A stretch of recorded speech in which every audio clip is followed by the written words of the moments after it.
So in this video I'm going to show you what I did to put F-body LS1 rear disc brakes on my 67 Chevelle. So from the donut car you're going to want rotors, calipers, your caliper brackets, your backing plate, and the parking brake drum inside. And also, since you're there, you might as well grab these bolts that hold the backing plate to the axle. And then we're also going to need the rear parking brakes along with their brackets. Alright, these are the wheel studs I used, Dorman 610-157. So you can see they're about a ½ inch longer than the stock ones. I had the mixture of these two sizes on the stock ones, so I don't know if they were replaced at some point, but the knurl on these is a 0.85, so they need to be taken down to about 0.72. That's what the stock one should be. So I just chucked them in the drill on high speed, then while the drill's running, take this flat file against the knurls till you got to about 0.72. So when I was trying to put the rotors on, the OD of this was just a hair shy of the ID of this.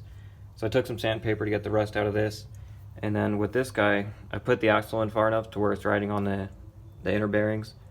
It's not like that right now because it's just for an example, but with my right hand I'd rotate this, and then with my left hand I'd use this 3/8 Harbor Freight belt sander and just have it like this. So as I'm rotating, the belt sander will be going and just shaving off the OD of that. I think since these are the original axles, this just had a bunch of rust and stuff that was preventing this from sliding on. So as far as pressing the new studs in, if you have a press, go ahead and do it that way. I don't have a press or the room for one. I saw on another YouTube video someone use one of these 3/4 inch Harbor Freight tie rod separators to press theirs in. So they basically have the front teeth on this side of the flange, and then the back would hit the head of the stud. I didn't have success with this. I think this ended up deforming, so I ditched that idea. So instead I'm just gonna push the stud in as far as I can from the back and then give it a little bit of pressure, and then just use a ½ inch impact, and that'll draw the stud on its own. Alright, all the studs are in. I had them in the freezer for a couple days just to make it a little easier. The first one was kind of a pain to get in, so I did take a round file and just went around each hole a little bit. And then for the nuts you use to draw them on, don't use your good lug nuts. If you have good ones, put those to the side and get some of these cheaper ones, because most likely they'll be trashed by the time you're done with them. I would only use each nut for 2 or 3 studs and then grab a new one, because you don't want to ruin your new threads. Alright, so now we're ready to put the parking brake backing plate on. So you're going to need this bracket, which I got from BRP Hot Rods. It's going to go right there. And then this is the left side backing plate. Since the original Chevelle emergency brake is a pull style, we're going to swap which side these backing plates go on. And then this arm, I had to take about a ¼ inch off of it, off the length. I'll throw a picture in and then weld that back together. Otherwise it hits right here. So we'll get that on real quick.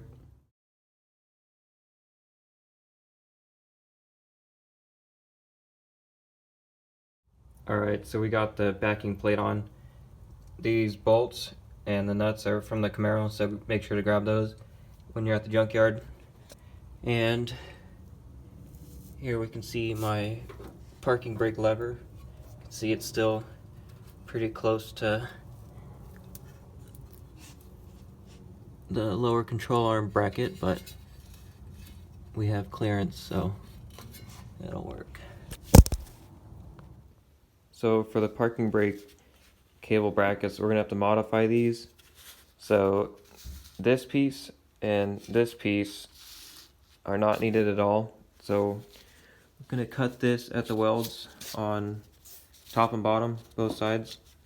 And then we also don't need this section up here on either side. Alright, so for our parking brake, we're going to take the stock Chevelle line, cut the barrel end off of the Chevelle line and the Camaro end, and then this Camaro line is just going to slide right in here.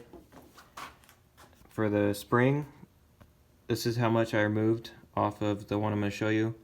That's about 1 inch. And then this is the side that we need that goes into the parking brake lever. You're going to want to attach this to the lever before you bolt up the backing plate. Otherwise, there's just not enough room between the back of the lever and here to get this on, and because this has to go like all the way around this lip, it's kind of a pain in the ass. But here's our bracket also cut, and I just threw a real quick coat of paint on it. The hole in the bracket, I think it's 1/2 inch, but it needs to be increased to, I want to say 9/16 in order for the Chevelle cable to snap in there. Here are some part numbers for some cable stops. These are from Napa. They have a screw or a bolt that you tighten to squish the cable. And these are from Home Depot, so these are more of a crimp them onto the cable type of thing. But as far as connecting to the stock parking brake, this will be the stock fitting or connecting piece we'll be reusing. And then since we're using the stock Chevelle parking brake line, we can just reutilize this clip-in mounting system. And then this is how much excess cable we have. So we'll pretty much just take the stock one up to where it's going to meet, and then we'll cut that to length and then choose a style to put on. I need to weld a tab onto my transmission cross member for the other side of the parking brake, so I'll be doing this at a later date. So this is pretty much our setup. You can see we got plenty of stud length now compared to the stock ones. So the hard lines, these are disc brake conversion hard lines. They're a little shorter than I wanted them to be, but they'll still work. This hose is a 77 Camaro front brake hose. I'm using that on the rear calipers and front calipers, so you'll just need 4 of those. This end is the stock inverted flare, so it bolts right up to the Chevelle hose. And then the other side is a 3/8 banjo. The caliper takes a 10mm banjo, but that's pretty close and people haven't had issues in what I've been reading on the forums. So for this, I'm using 10mm copper washers and the stock 10mm banjo bolt. And that's pretty much it.